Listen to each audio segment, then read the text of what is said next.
Se você entende que a igreja de Corinto é uma igreja que possui algumas dificuldades e problemas, é porque você ainda não chegou no capítulo 12. Nós chegamos hoje.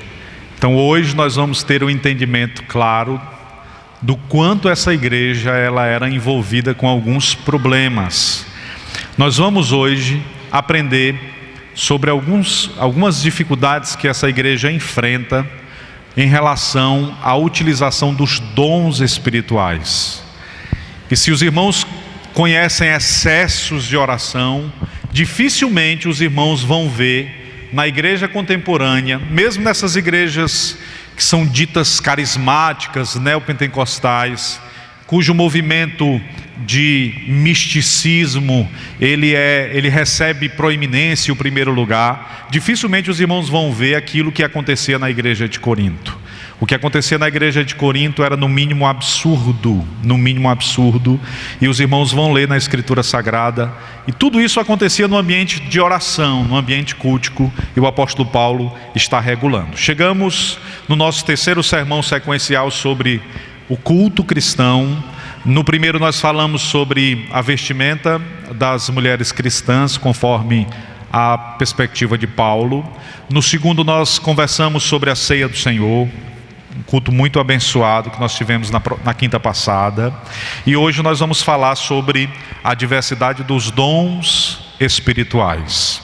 Eu pediria que os irmãos abrissem suas Bíblias na primeira carta de Paulo, capítulo de número 12. Irmãos, vamos ficar de pé, por favor, em reverência à palavra.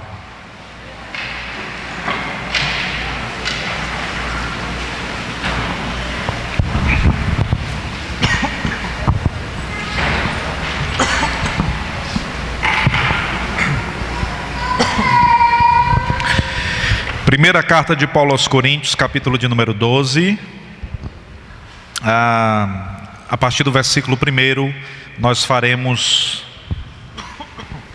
uma leitura alternada. A leitura alternada eu lerei o primeiro versículo, os irmãos o segundo versículo e assim a sequência, tá bom? Acerca dos dons espirituais, não quero, irmãos, que sejais ignorantes.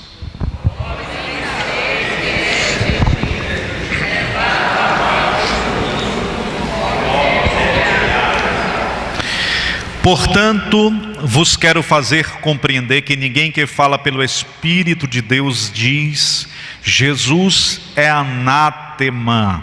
E ninguém pode dizer Jesus é o Senhor, senão pelo Espírito Santo.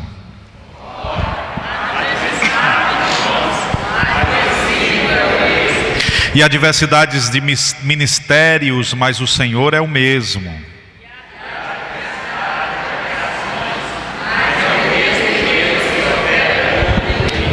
Mas a manifestação do Espírito é dada a cada um para o que for útil.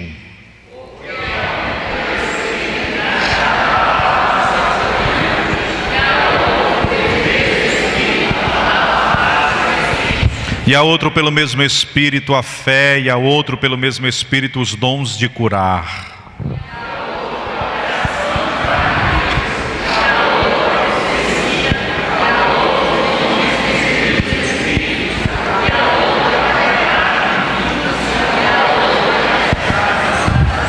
Todos, mas um só e mesmo Espírito que opera todas essas coisas, repartindo particularmente a cada um como quer.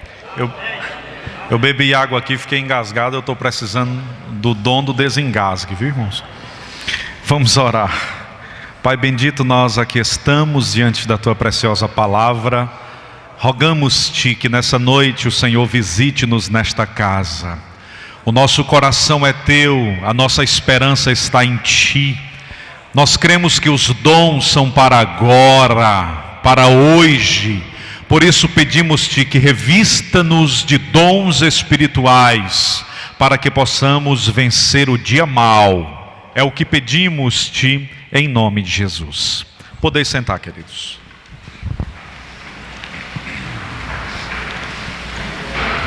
Paulo está falando sobre um tema extremamente frágil. É um tema tão frágil que muitas pessoas preferem não comentar sobre, não falar sobre. Quando pensamos sobre os dons espirituais, estamos falando sobre algo que nos foi dado como dádiva de Deus e que precisa ser pensado, elaborado e aplicado à vida da igreja de forma equilibrada. Os dons espirituais precisam estar livres de todo tipo de excesso. Você tem na igreja, e aí na igreja brasileira isso é muito claro, aquelas pessoas que olham para os dons espirituais com medo, com temor, com tremor, e adotam uma postura teológica que nós chamamos de cessacionistas, que são aquelas pessoas que acreditam que os dons cessaram no Novo Testamento. Os dons foram uma capacidade outorgada por Deus apenas para o período apostólico. Uma vez passando o período apostólico, os dons não tinham mais aplicabilidade à igreja, de sorte que a igreja contemporânea não usufrui dos dons espirituais. E aí os cessacionistas, eles são cuidadosos em dizer que os dons que foram vivenciados no Novo Testamento não são dons para a igreja contemporânea. Nós cremos diferente.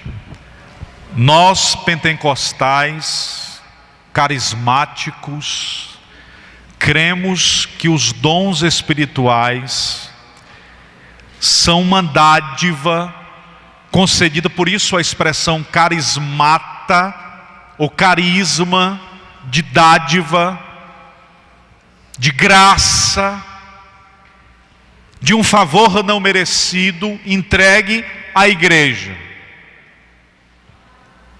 No Antigo Testamento, alguns homens dotados de graça superlativa receberam dons de Deus. Essa graça se expressava na vida de alguns homens e de outros não. No Novo Testamento, essa graça, ela deixa de ser uma graça derramada sobre os ombros de alguns homens e mulheres específicos e se torna uma graça para a igreja. De sorte que o que Deus deseja realizar na igreja não está mais atrelado na dependência de um único homem, de uma única mulher. O que Deus deseja realizar na igreja depende único e exclusivamente da pessoa bendita do Espírito de Deus. E se na igreja faltar profetas, o Espírito de Deus levanta quem Ele quer para o que for útil, instrui e usa para a glória do nome dEle. Se na igreja faltar pessoas com dons de curar, e Paulo é interessante que Paulo usa a expressão no plural, dons de curar. Se faltar pessoas com capacidade de cura na igreja, o Espírito de Deus outorga outras pessoas e ergue para manter a igreja edificada e viva.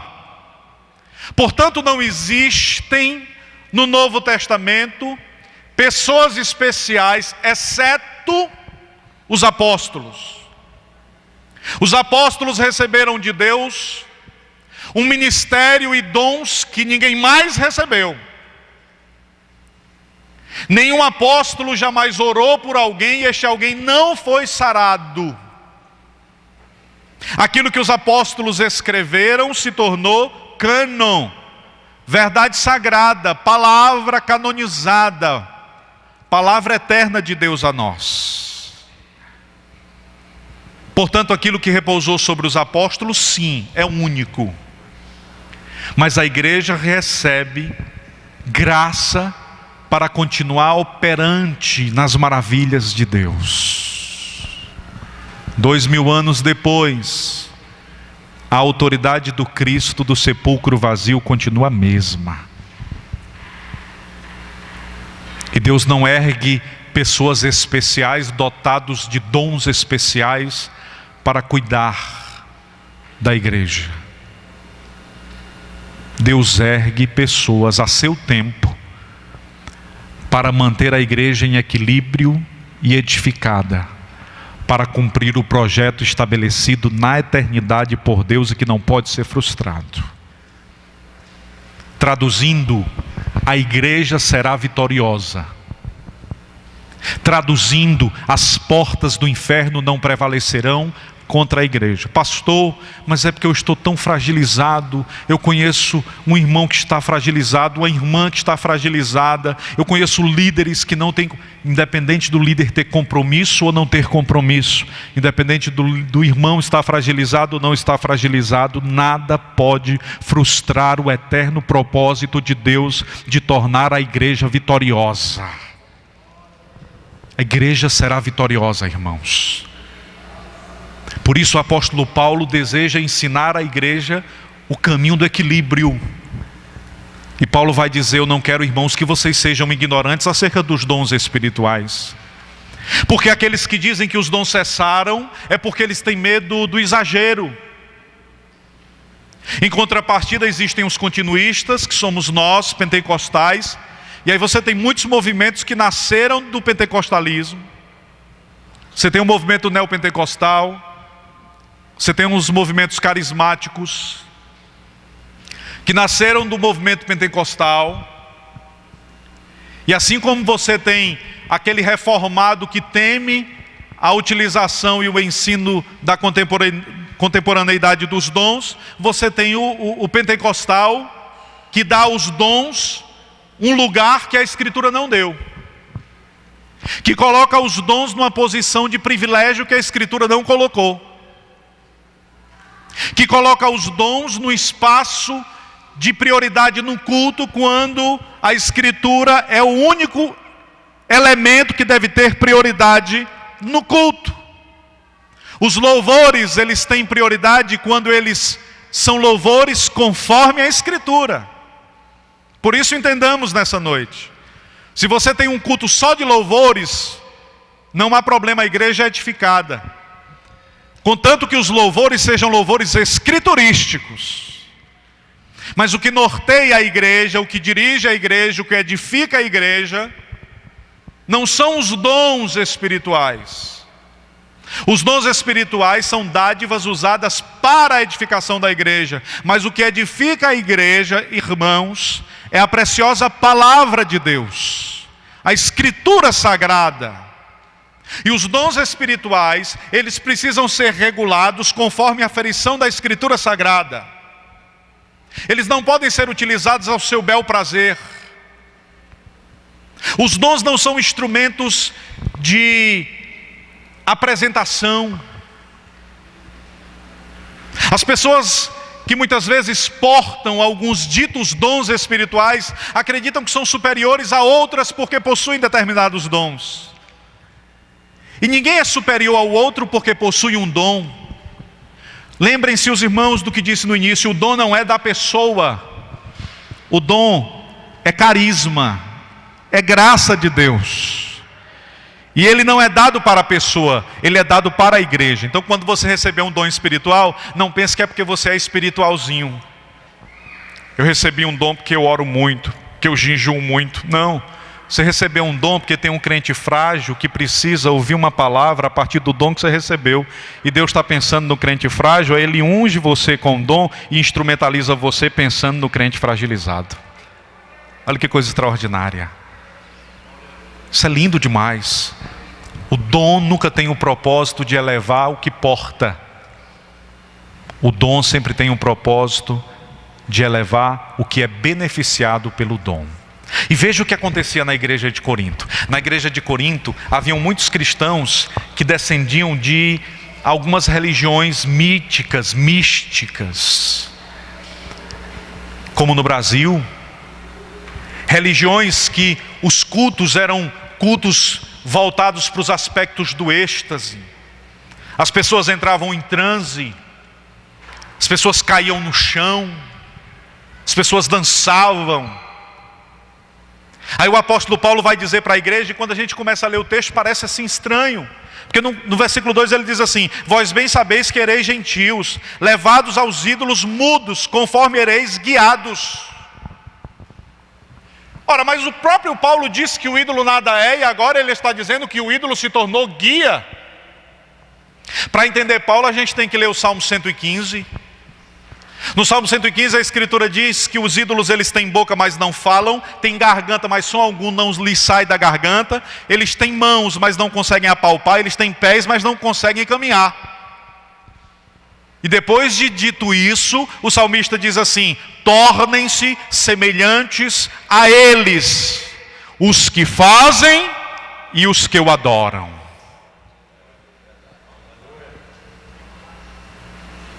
Como alguém pode se tornar semelhante a um ídolo mudo?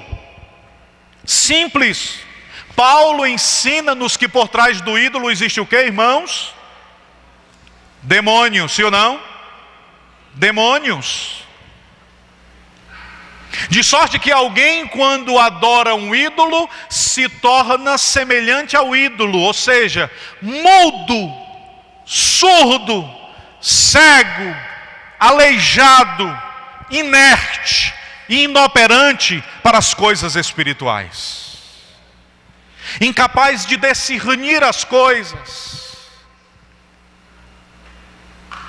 Um discípulo do ídolo se torna semelhante ao ídolo, assim como um discípulo de Cristo deve tornar-se semelhante ao Cristo. Por isso Paulo vai dizer: vocês outrora eram adoradores de ídolos e vocês eram guiados por esses ídolos, porque vocês haviam se tornado semelhantes aos ídolos. Logo Paulo está dizendo: vocês eram guiados por demônios. A questão, irmãos, é que dentro do culto de Corinto tinham as orações. E a igreja de Corinto, diz Paulo, era a igreja que possuía todos os dons. Não havia nenhum crente em Corinto com todos os dons, porque não existe nenhum crente que não possua dons espirituais. Os dons espirituais são dados, a Escritura diz, a cada um. Então cada um dos irmãos que estão aqui possui pelo menos um dom espiritual. Tem ninguém aqui que não tenha. Pastor, eu ainda estou procurando o meu. É o dom da paciência. Continue. Tenha paciência e continue procurando, que você vai encontrar. Mas não tem nenhum crente aqui, mesmo aquele de mais tenra idade, aquele de idade avançada, irmãos, independente, mesmo aquele que tem 2 dias de fé, ou que tem 30 anos de Assembleia de Deus, você possui dons. Agora, da mesma forma que não existe nenhum crente que não seja dotado por dons, não existe nenhum crente que tenha todos os dons. A igreja de Corinto tinha. A igreja de Corinto tinha. Então, se nós estamos aqui há alguns meses conversando sobre a igreja mais problemática do Antigo Testamento, do período do Novo Testamento, do primeiro século, perdão. Se nós estamos falando sobre a igreja que mais trouxe problemas para o apóstolo Paulo, para a igreja marcada por muitas dificuldades, e se a Bíblia diz que ela possuía todos os dons, então nós temos que aprender que o fato de uma pessoa portar dom não significa dizer que ela é mais espiritual do que outras pessoas. A igreja de Corinto era campeã nos dons, da mesma forma que era campeã nos problemas. Então o fato de você portar um dom não significa dizer que você é mais espiritual do que o irmão que está do seu lado. Você pode falar em língua estranha e falar alto e impressionar todo mundo, e com a mesma altura ignorar sua esposa. Você pode ter dom de revelação e ver muitas coisas quando fecha os seus olhos e quando está a dormir. Mas quando está acordado é incapaz de ver o necessitado, o angustiado, o ferido. Você pode ter capacidade de, fechando os olhos, ter visões de Deus, mas ser incapaz de ver o seu filho que precisa conversar com você há alguns anos e você não tem coragem de parar para ouvir o clamor da angústia e da alma gritante do seu filho que está em estado de morte. Carregar dons espirituais não é selo de espiritualidade. Carregar dons espirituais não é selo de santidade. Você sabe o que ia acontecer na igreja de Corinto? Uma euforia. Os irmãos de Corinto começavam a profetizar, e aí um irmão começava a falar língua estranha, e aí outro não podia interpretar, e aí de repente o culto se transformava num estado de êxtase, e os irmãos ficavam naquele estado de êxtase. Aí de repente uma pessoa gritava: amaldiçoado seja Jesus. Igreja de Corinto. Uma pessoa gritava: amaldiçoado seja Jesus. Você sabe por que a pessoa gritava?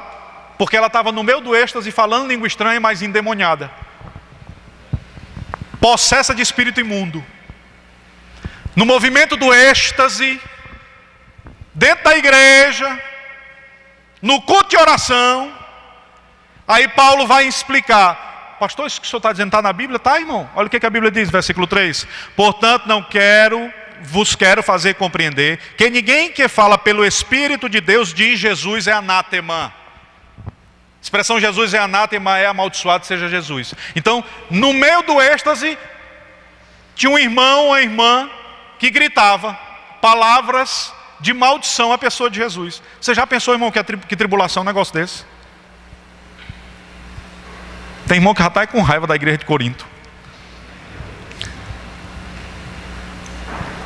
Excessos. Aí Paulo é extraordinário. Paulo diz assim: da mesma forma, quero dizer aos irmãos que ninguém é capaz de dizer Jesus Cristo é o meu Senhor, se não for pelo Espírito de Deus. Aí tem um irmão que leu isso assim há 30 anos atrás. Aí ele criou uma doutrina em cima desse versículo. A doutrina é a seguinte: um irmão endemoniado não consegue dizer o nome de Jesus. Vocês já ouviram isso, né? Quem já ouviu, irmão? Levanta assim a mão. Olha aí as doutrinas da Assembleia de Deus, criada a partir da leitura da Escritura. Eu já ouvi. E quando eu era novo convertido, eu chegava na casa, quando tinha pessoa possessa, eu dizia: diga Jesus é o Senhor. Diga Jesus. A pessoa dizia, eu dizia: não está endemoniado não. Meu pastor tinha me ensinado. Irmãos, uma pessoa possessa de espírito imundo, ela pode dizer Jesus Cristo, Jesus é o Senhor. Paulo não está falando de alguém ter a capacidade de expressar o nome de Jesus. Pastor, isso que o senhor está dizendo tem algum amparo bíblico? Tem, irmãos. Quando Jesus chegou em Gadara, os demônios chamaram ele de Senhor e se prostraram e adoraram.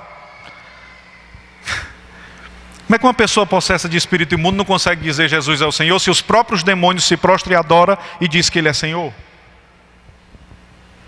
Era 6.000 demônios. Eu fico imaginando um demônio conversando com outro e dizendo assim: ei, tu está vendo quem é que está chegando ali?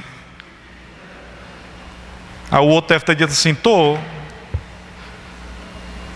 A gente era anjo no céu e lá a gente adorava. Mas como a gente foi reduzido a demônio na terra, aí o outro deve ter dito assim: tudo bem, a gente era anjo no céu e fomos reduzidos a demônio na terra, mas ele era Senhor no céu e continua Senhor na terra.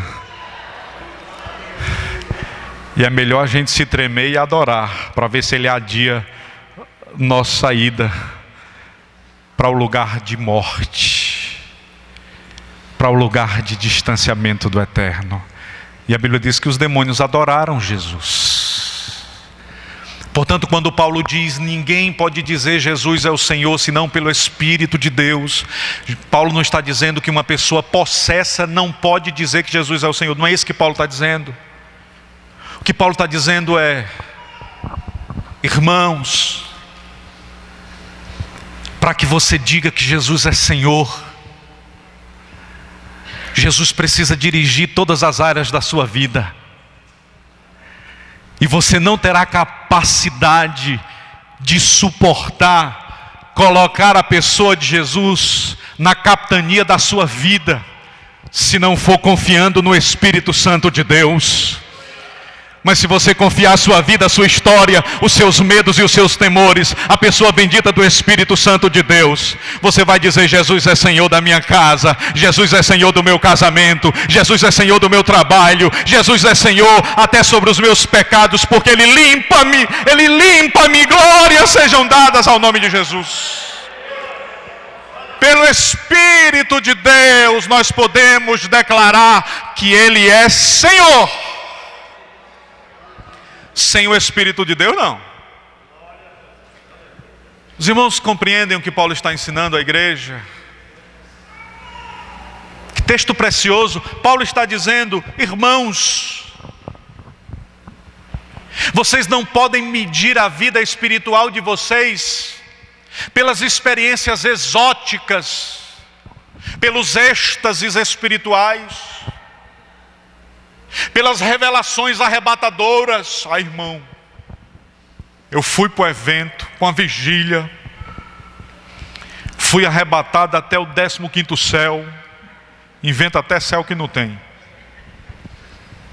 Vi coisas inefáveis. Mais importante que cair do Espírito é se levantar um bom homem, uma mulher honrada, um jovem temente a Deus. Pastor, o senhor não crê? Creio, irmãos. Eu creio que uma pessoa pode ser tão cheia da presença de Deus que ela não consiga se colocar de pé. Isso aconteceu no Novo Testamento. Eu creio que a presença de Deus pode dominar a igreja e os umbrais do templo podem se mover. Isso aconteceu no Novo Testamento.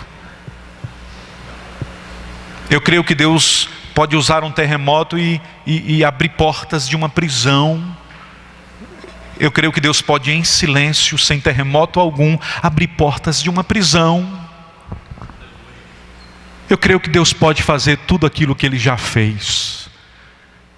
Eu creio que Deus pode fazer tudo aquilo que está registrado nesse livro sagrado. Mas a questão não é sobre o que Deus pode fazer. A questão é sobre o que eu quero fazer. Porque eu sei que Deus pode fazer todas as coisas, mas Paulo está dizendo: não é Deus fazendo todas as coisas que fará o culto de vocês um culto maduro. É Deus fazendo na vida de vocês aquilo que Ele quer, que transformará o culto de vocês em um culto maduro e cheio de vida. Bendito seja o nome de Jesus. Então, um culto cheio da presença de Deus não é um culto onde Deus faz coisas grandes. Um culto cheio do Espírito de Deus é um culto onde eu sou marcado pela presença do Eterno e eu permito que o grande assuma o senhorio da minha história. E aí, como Paulo disse a Corinto, o texto se aplicará à minha história. Pelo Espírito, Jesus é Senhor.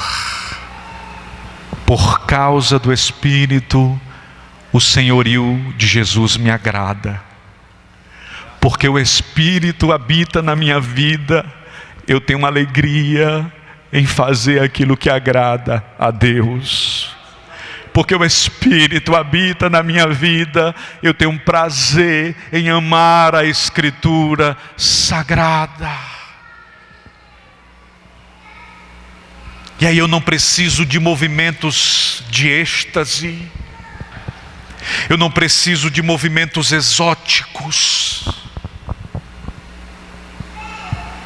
porque a vida com Deus é uma constante.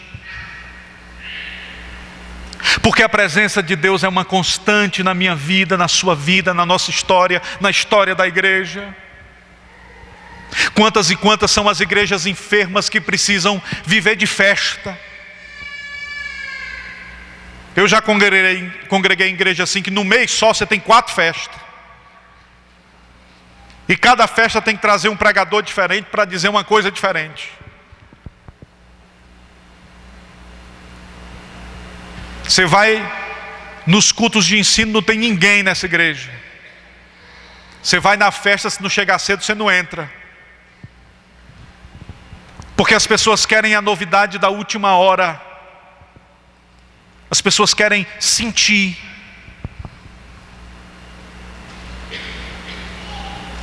Mas o apóstolo Paulo está ensinando, mais importante que sentir Deus,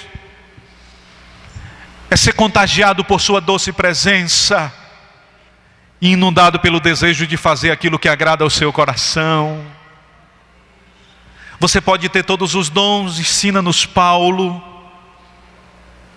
e ainda assim se tornar um crente desordenado, desorientado. E aí Paulo vai nos ensinar a partir da perspectiva da Trindade. Às vezes quando a gente diz assim, vamos falar sobre Trindade, a gente pensa logo em João, carta de João, né? Que ele fala da Trindade muito claramente. A gente pensa no momento do batismo, a gente pensa no momento da transfiguração. São momentos da Escritura que você vê a expressão do Pai, do Filho e do Espírito. Mas esse texto fala da Trindade. E às vezes a gente lê assim tão rapidamente que não percebe que o texto está falando sobre a pessoa bendita do Espírito, a pessoa bendita do Filho, a pessoa bendita do Pai. Versículo 4, a Bíblia diz: ora, há diversidades de dons, mas o Espírito é o mesmo. Diga comigo: o Espírito dá dons à igreja. Versículo 5, a Bíblia diz assim: e há diversidade de ministérios, mas o Senhor é o mesmo. Diga comigo: o Senhor dá ministérios à igreja. E aí no versículo 6 a Bíblia diz: e há diversidade de operações, mas é o mesmo Deus que opera tudo em todos. Diga comigo: Deus opera tudo em todos. Pronto. Trindade. O Espírito ortoga a igreja com dons. O Filho legaliza e legitima as pessoas para usar os dons. Ministério é alguém legalizado por Cristo para usar o eterno dom de Deus. E aí Paulo diz: o Pai, Deus. Quando fala do Espírito, a expressão é pneuma, sopro, vento. Quando fala do Senhor, a expressão é Kyrios. Quando fala de Deus, é Theos. E o Theos, o Pai, o Abba, é o que organiza a vida do ministro, organiza os dons na vida do ministro, para então organizar a igreja. Porque Ele quem opera tudo, dons, em todos, ministérios e igreja. Isso é extraordinário. O que eu estou dizendo para os irmãos nesta noite é que se um dia você for a uma igreja, e se nesta igreja faltar um pastor para doutriná-la em conformidade com a Escritura, Deus levanta pessoas. O Espírito dá dons às pessoas. Deus ortoga e legaliza pessoas com o ministério. E cuida da sua noiva, da sua igreja.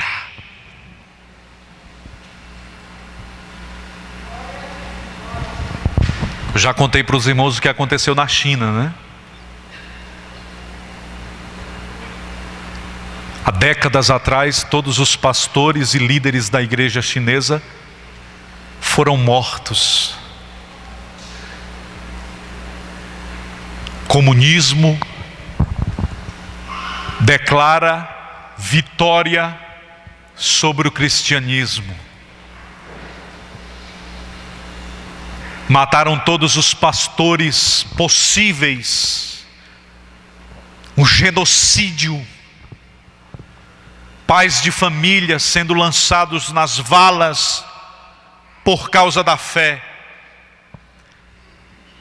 Só que não mataram as esposas e filhos.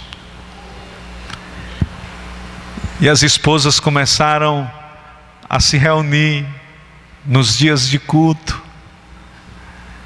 E os filhos começaram a crescer e as mães começaram a dizer: meu filho, foi por essa fé que seu papai morreu. Minha filha, foi por esse Cristo que seu papai morreu. 100 anos depois, a igreja que foi apagada na perspectiva e no olhar comunista ressurge das cinzas como a igreja mais poderosa da atualidade.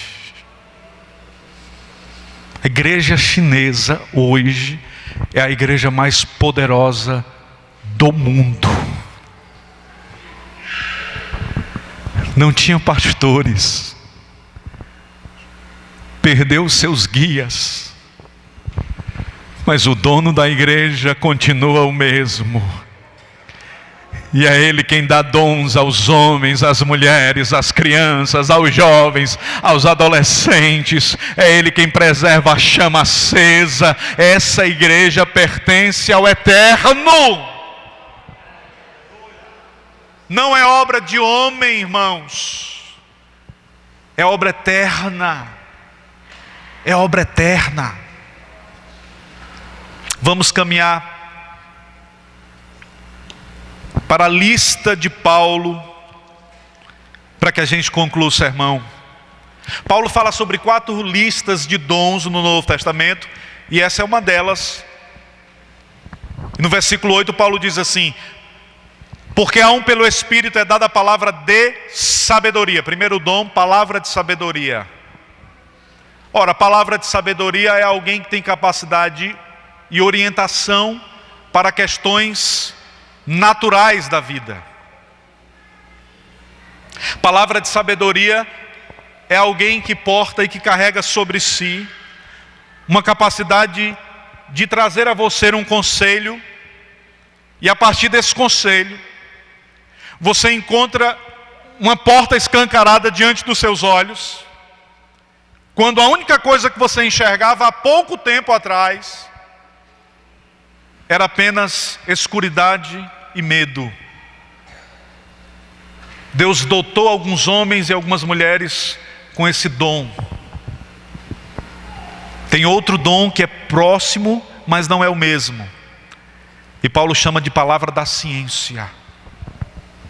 E quando a gente pensa nesses dons da lista de Paulo, irmãos, a gente não tem que pensar apenas na perspectiva teológica, bíblica.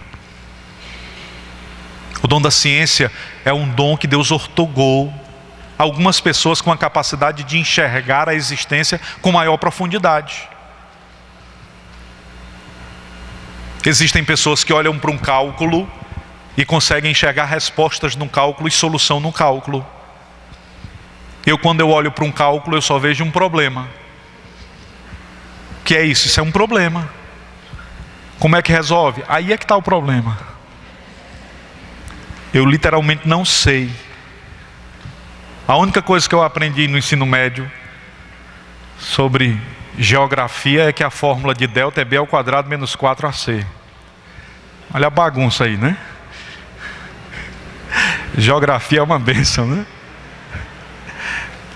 Mas como aplicar isso, irmãos? Fica para os engenheiros aqui da igreja. Que na prática a gente não aplica em quase nada, né? Só para passar na prova. Mas Deus dotou algumas pessoas com a capacidade, com conhecimento de olhar as coisas com maior profundidade. Sabedoria é a capacidade de responder, e conhecimento é a capacidade de aprofundar-se. Fé. Fé. Fé é aquele crente que possui estabilidade. A fé que Paulo fala nesse texto não é a fé comum, que todos nós somos dotados desta fé. É aquele crente que em meio às mais densas tempestades permanece resoluto, aconselhando, guiando, conduzindo. nada pode retirá-lo do eixo. Porque enquanto a gente dobra o joelho para ouvir a voz de Deus e para sentir sua doce presença, o que tem fé vê essa poderosa presença se manifestando no seu dia a dia. Isso é um dom, e Paulo vai dizer que é um dom de Deus. Dons de curar, interessante. Sabedoria, ciência e fé, singular. Mas quando vai para a cura, Paulo trabalha o aspecto plural. Dons de curar. Irmãos, aqui tem gente que tem dons de curar. Um médico que cura com um bisturi está incluído, viu, irmãos? Por isso é dons de curar. Aquela irmã que lhe dá uma receita sem saber porquê, mas que funciona. Coloca mastruz. Dons. Gente que cura sem dizer nada. Capacidade de escuta. Nós enfrentamos uma tribulação há alguns dias. E aí eu e a Cíntia estávamos muito atribulados, angustiados com a situação. E aí nós chegamos para um casal de pastores da igreja que nos pastoreiam, que cuidam da gente. E a gente disse assim: olha, eu queria ir hoje na sua casa, só para a gente conversar. Só queria estar perto de gente boa, de gente cheia de Deus, assim, só para conversar. E aí era depois do culto. Essa família foi primeiro para casa e depois nós fomos. Quando a gente chegou lá, tinha assim uma mesinha no quintal, uma toalha limpa posta, as cadeiras muito bem organizadas. Quando eu cheguei naquele lugar, eu vi aquele símbolo. Aquela mesinha estava dizendo assim: você pode ser marcado, desprezado e machucado, mas aqui você é precioso. Nós pensamos em você antes de você chegar. Eu já sentei naquela cadeira curado. E quando as pessoas chegaram, nós começamos a conversar e a dialogar e falar sobre a vida, sobre as tempestades que nós enfrentamos, todos nós, graças a Deus por elas. E aí de repente começou a chegar assim umas comidinhas, todas separadinhas assim nos depósitos. Cada pedacinho que chegava era uma expressão de amor. E não foi preciso aquele casal dizer nada para a gente. Havia tanto amor naquele lugar, um simbolismo tão poderoso de acolhimento e de vida naquele lugar, que quando a gente entrou no carro,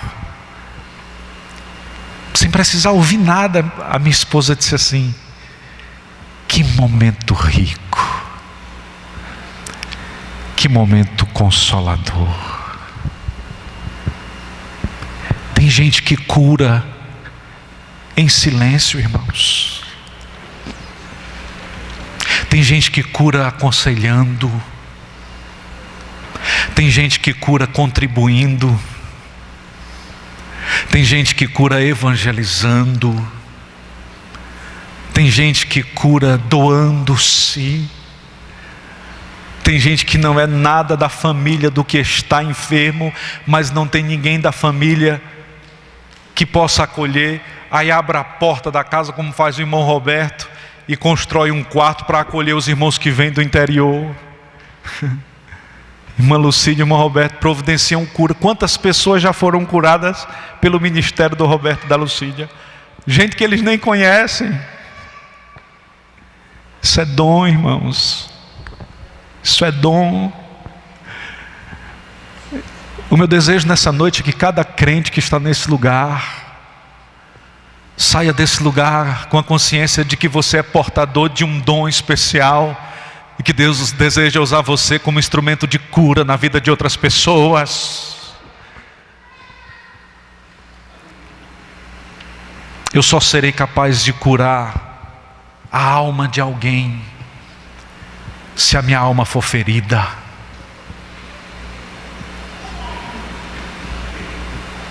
Eu só terei capacidade de mensurar a cura se eu fiz parte dessa cura. Existem pessoas que curam erguendo as mãos, dons de curar. Existem pessoas que curam orando à distância, intercedendo. Mas talvez você não tenha autoridade para olhar para um paralítico e ordenar que ele corra. Mas você tem saúde para sair da sua casa e conversar com alguém que está cansado. E graças a Deus, irmãos, a igreja é dotada de dons. E Deus distribuiu esse dom, esses dons sobre a igreja, sobre a sua comunidade. Quando você se sentir traído, desprezado, esquecido, abandonado, Deus vai levantar gente para cuidar da sua vida e para cuidar da sua história. Essa igreja existe, por isso você não está só. Essa igreja existe, por isso Deus vai levantar ministérios e ortogar pessoas para abençoar você na sua jornada, na sua caminhada. Dons de curar. Paulo então fala de dons de maravilha. Há uma diferença. A cura acontece a partir do visível. A cura é alguém que está enfermo e de repente percebeu a enfermidade se ausentando e o ambiente de saúde se estabelecendo. Maravilhas é quando o invisível torna-se visível. Você sabe o que é um dom de maravilhas? É alguém que não tem um rim, dorme sem ele e acorda com ele. É alguém que não tem uma perna e depois da oração a perna nasce.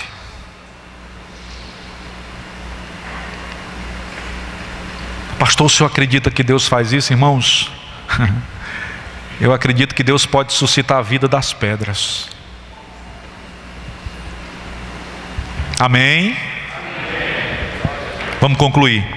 Dom de profecia, capacidade de proferir a vontade de Deus. Dom de discernimento de espírito,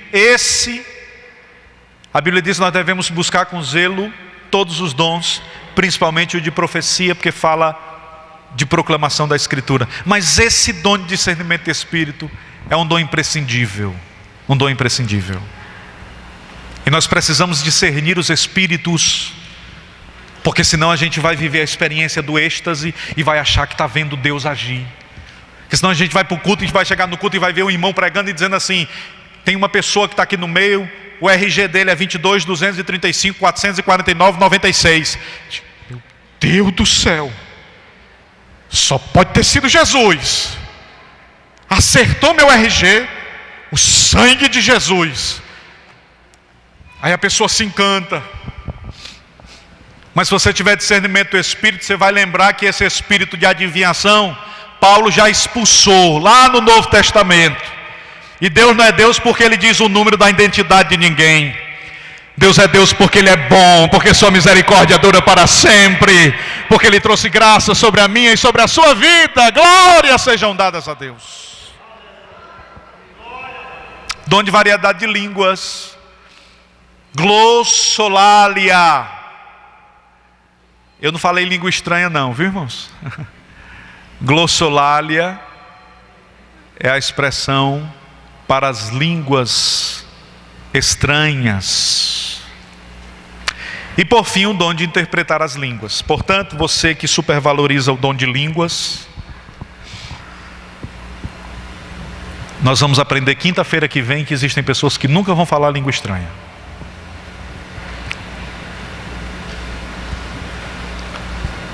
E elas não serão menos espirituais por isso.